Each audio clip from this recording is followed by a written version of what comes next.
IFM News, Presyo Petrolyo.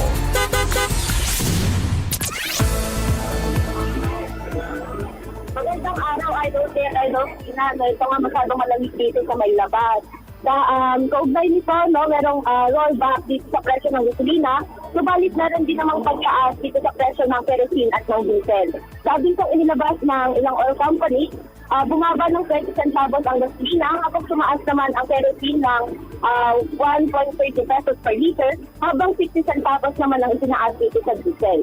Sa petrol ng kanilang diesel ay nasa 62 pesos, ang kanilang turbo diesel ay nasa 64 pesos, ang kanilang extra advance ay nasa 60 pesos habang ang kanilang SPS naman ay nasa 61 pesos. Sa fuel max naman, ang kanilang diesel ay nasa 55.70 pesos. Ganon din ang kanilang unleaded na nasa 55.70 pesos at ang kanilang premium naman ay nasa 56.30 pesos. Samantala dito naman sa EcoPower Oil, ang kanilang diesel at premium ay nasa 55.9 pesos habang ang kanilang supreme naman ay nasa 55.70 pesos per liter. Ipapatupad naman itong oil price adjustment ng ilang mga oil companies dito sa Luzon mamayang 4 p.m. habang yung iba naman ay naghihintay lang ng memo galing sa kanilang head office. Ang rollback sa presyo ng gasolina ay nagsisilbing pagtatapos sa 7 sunod-sunod na linggo ng pagtaas habang ito naman yung ikalimang sunod na linggong dagdag presyo para sa diesel.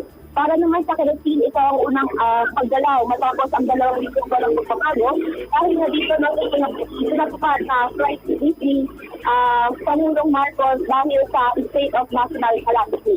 At para lang din sa ating mga idol na ugaliin magdala ng payo, magsuot ng jacket sa paglalabas para maiwasan itong ulan dulot nga ng airline. Para sa ating oil price update, ako si Idol Ken na mayagdang Idol. IFM News, Presyo Petrolyo.